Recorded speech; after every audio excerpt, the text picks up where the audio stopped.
This is WTWO 630 Today. Well, good morning to you. It is Wednesday, July 13th. I'm Shelby Riley. And I'm David Shepard. Thanks for tuning in to WTWO 630 Today. 31 past the hour, still 62 degrees out there this morning. We begin with good news this morning on the job front. Hotline Energy has announced plans to reopen the Freelandville surface mine. That's located in Knox County. The company has 200 job openings it's looking to fill, with about 2/3 of those being underground mining positions. Hotline's Chief Accounting Officer Todd Davis says the mine will be reopened due to supply shortages, and the company needs to expand its resources to meet the growing need. Our biggest constraint today is manpower. You know, we have most of the equipment we need. We have the tons of coal in reserve. We just need the manpower to get to them. Hallador is also reopening another surface mine in Pike County. They open to resume operations by next month.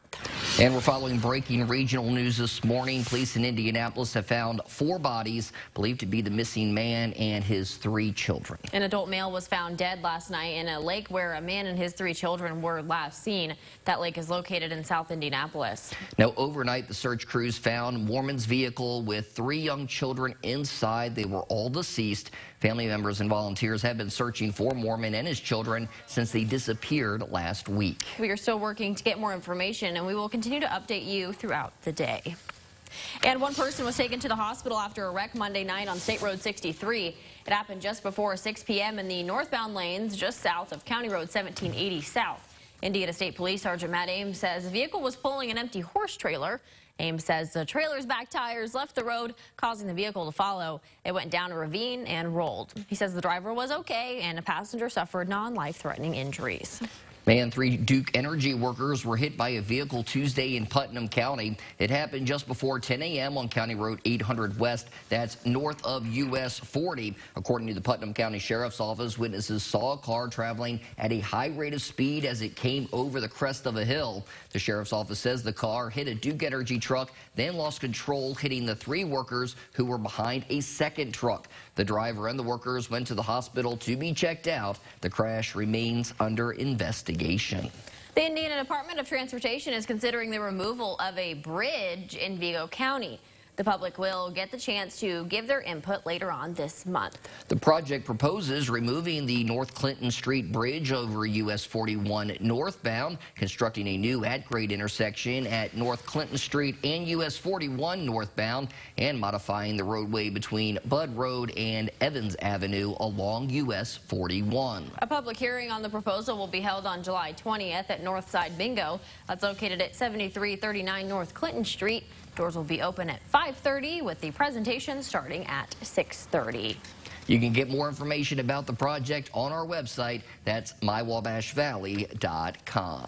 And drivers can expect safety improvements at a Park County intersection by the end of this week. It will be at the intersection of US 36 and State Road 59. That's a bit east of Rockville. The intersection will soon become a 4-way stop. NDOT says the change comes as the number of right-angle crashes are continuing to increase at that location. Crews will be placing additional signage, flashers, and markings ahead of the installations. Public Relations Director for NDOT, Megan DeLucine, says changing the current 2-way stop to a 4-way stop will improve safety at the intersection.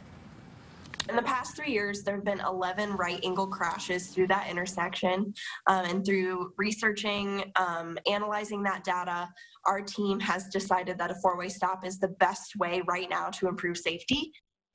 Crews with NDOT are set to install the stop signs on or after this Sunday, July 17th. Installation will happen at night as NDOT hopes to have minimal impact on the traveling public. And health officials over in Edgar County, Illinois are voicing their concerns about a new national suicide hotline. The service is set to go into effect later this week. Edgar County officials say crisis responders from the hotline that would be dispatched to the Edgar County area would come from nearly 2 hours away. Terry Craig sat down with Edgar County officials about their concerns and short-term solutions that they have. The intent of this new hotline is to be easy to remember for those who may need it. But those who I spoke to say that people in crisis could experience delays in mental health crisis response if they call 988. Time is vital in mental health crisis response. Samantha McCarty with Horizon Health says the thought of someone in need waiting hours for a response is a troubling thought. We work in conjunction with one another, and we want to make sure we're taking care of our local people, and trying to rely on something outside of our local resources, knowing that they may or may not have that capacity is kind of scary for us. The closest mobile crisis center to Edgar County will be up north in Iroquois County, nearly 2 hours away. Jonathan Burns with the Human Resource Center in Paris fears for local people who may need help. I worry about our ability to get a crisis worker to that individual. We don't fully understand how the calls are going to come from a state crisis center to the local area. Crisis responders are in short supply across the nation. Burns says that 988 will require more responders on staff. They plan to switch to a mobile crisis setup, and that mobile crisis setup requires about twice the number of responders as our current traditional crisis model requires. For now, as health officials work to adjust to 988, Horizon and HRC plan to continue their own crisis hotline numbers. We use our pool of resources to help each other cover any gaps that may be occurring. We're going to continue to maintain our 10-digit crisis number just to make sure that our counties are taken care of. The 988 hotline will go into effect later this week on July 16th. That was our Terry Craig reporting. Well, if you've ever been interested in becoming a foster parent, there's an opportunity for you to learn more about it.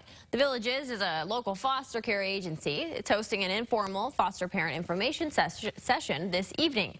It will take place from 4 p.m. to 6 p.m. at 1400 East Pew Drive, Suite number 6. Potential foster parents will get to talk with current foster parents and ask questions. For more information on how to RSVP, you can head to our website, mywabashvalley.com. And you can give a pet in need a forever home while helping out a local animal shelter. The Greene County Humane Society is taking part in the Bissell Pet Foundation's Empty the Shelters event.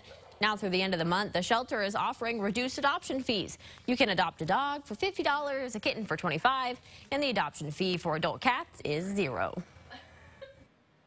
To us as strays, so therefore they do not have a permanent home. So our goal is to help them find the perfect forever home. So, yep, that's our goal, is to get each and every one of them with their perfect family. The Greene County Humane Society is located over in Linton. Look at those cuties. Very cute. Well,